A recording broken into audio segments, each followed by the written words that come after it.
Hi guys, welcome back to my channel. My name is Adum and I'm the founder of Pure Lonel Organic Skincare. So today we are going to talk about how to successfully start a skincare business in Ghana. First and foremost, my brand was created because of a skin condition.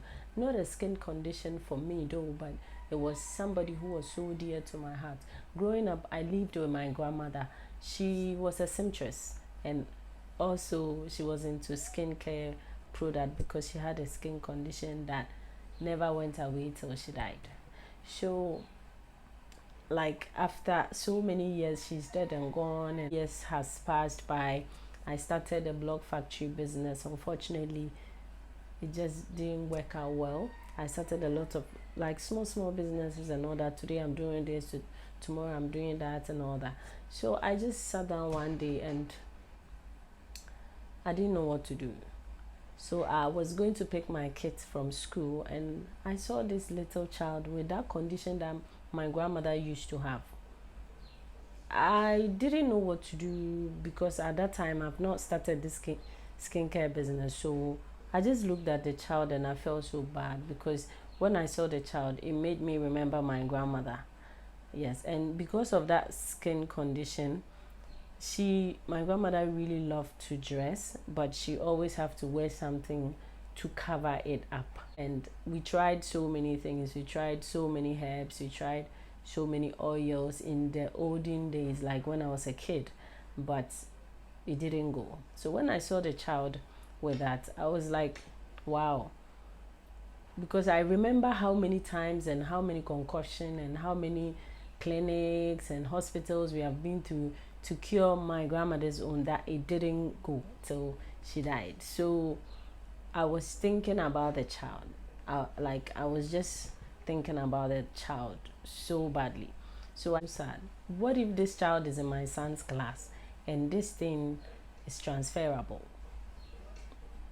what if like I was just thinking out loud. Then I had like I just heard that why don't you do a skincare product that can cure the problem? So I'm like, sometimes you can be sitting down, you talk to yourself and you don't know who you are talking to or whatever, but you think the Holy Spirit is trying to communicate with you. So I'm like, okay, why not? So I started doing research and different types of butters, different types of oils, what it does for the skin, what it will do to you if you don't use it well, the ups and downs and everything. After doing all those research, I came to a conclusion that research without education, you can't start a skincare business. You can start a skincare business mixing your concoction and it will work for people, but how long can you do that? You'll be stuck in the middle. So why don't I educate myself? So I just went online checking like skincare schools in Ghana that is not too expensive. I saw this Nigerian online class that teaches about skincare. So I paid and participated and I realized that okay, so it's simple, it's very simple, but you always have to do research. Right now, even if I do the skincare and I have to go and register it in FDA, they would ask questions like what school did you go to, what have you done? So I really need to go to a skincare class, and I registered for a class and it was normal. I think it took me some months to finish, and I was taught about skin types of skins and how it works, how oily skin works, how dry skin works, and all that. And I did my first formulations. Mind you, I'm still thinking about that little boy. That's why I did a skincare. So I did my first formulation and I wanted to go and give it to them. But my problem is, people will be like, who are you? What if the products don't work and you give it to them and it wasn't it? You'll be blamed. So, okay, why don't I stop? So I was just there and I just posted that particular product I did without labels on it. And then somebody DM me and said, oh, she had a lot of acne on her face and she would love if I sell it. Like, how much is it? So I give it like, I didn't know how to price it, so I had to like just do some simple like cheap price. This thing without label people are buying. Why don't I take it serious? I was so excited and I decided to pray about it. That brings me to my next point. To start a skincare business, you have to pray, you have to think, you have to imagine, you have to meditate. If prayer is what you do, pray. If meditation is what you do, meditate. However, your inner man should talk to you. Number 2, starting a skincare business, you research about the packaging, research about the labels. You really have to do research. Number 3, you have to educate yourself. You can educate yourself on YouTube, you can educate yourself on online class, you can do your physical education. It all have to be about skin, the type of skin, what the skin need, how the layers, what you should do when somebody is affected by sunburns. You have to learn all that. So if you really want to do skincare, you can start teaching yourself from YouTube, and as time goes on, you start growing, you educate yourself. Number 4, product sourcing. You really have to be careful with what you buy and what you miss and all that. Yes, and you really have to be careful and be very vigilant with the kind of containers and bottles you use.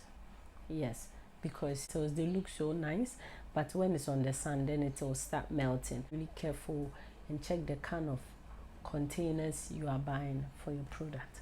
Number 4, you have to register your company. Register your company with get a company registration, and also register your product.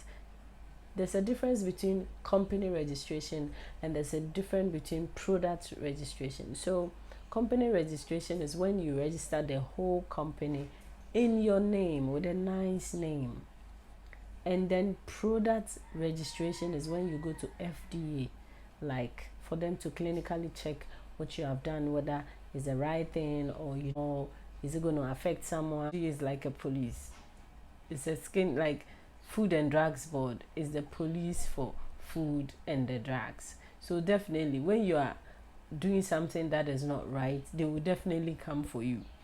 They would want to, in fact, you take your product there, pay your money, and they will come around to come and check whether what you're doing is right, whether your premises are clean, whether you deserve to get the license, how you formulated it and how you did it and all that. They want to know everything, measurements and everything, so that you don't affect somebody, or so that your product can go high. Because if your product is very good, you will get more customers. So don't be scared of FDAs.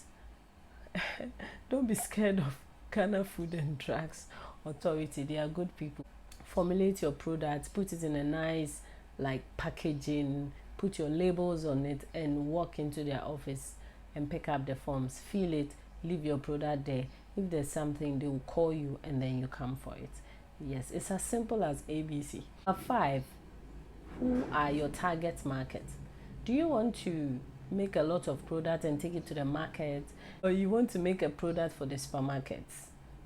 If you're making a product for the supermarkets, you know the kind of people who walk into the supermarket. And if you're making it for the main market, you know the kind of people who walk in there. So who are your target your audience? Number 5, pricing. Yes, you don't need to price your product too high, and also you don't need to price your product too low. Let me explain. If you price your product too high, people won't be able to buy it. No matter how wealthy the person is, it will come across like stealing. You understand? If you have this product and you are selling this product like $350, or let's say 1,000 cedis in Ghana, it's too much. Even the wealthy people wouldn't buy this for 1,000 cedis, because what did you really put in it that is costing that much? So they won't buy. But if this same product is only 50 Ghana cedis or $1, eyebrows will be raised, because What did you put inside that is making it cheap? Because you paid for label, you paid for container, you paid for product, like the formulations, the things you added up to get the body butters. You paid for so many things, and you paid for your time, your premises, your light, your water, all those things that you put in to make this skin, like this body butter. How much was it that you have been able to put it in a 200 ml tube container and you are selling it for that cheap? It means there is something not adding up. Yes, so you have to be in the middle, not too expensive and not too cheap, and everybody will love to buy your product. Number 6, people around, like get like 5 people that you are friends with. When you make your first formulations, let them use it, or they should give it to their friends with conditions. Let them use it and come and give a review. Don't give it to somebody who loves you so much that they cannot tell you when something is wrong. No, give it to someone who would tell you that this wasn't good, this isn't supposed to be like this, why is it like this, I'm feeling this way, it's not right. So such people, they will really help you to know what you're doing, and before the product will go out there, you know that this is good because you have so many people who have used it, and even you yourself use your product. Don't buy other products to make your skin look good, and do just any product for people. Yes, use your product and believe in your yes. So thank you so much for watching, and I really appreciate you being here. I know that we are growing, we will grow. So yeah, thank you so much. Don't forget to subscribe, like, share, and comment for me, and don't forget to buy some of my products. I'll put my link below. Thank you so much.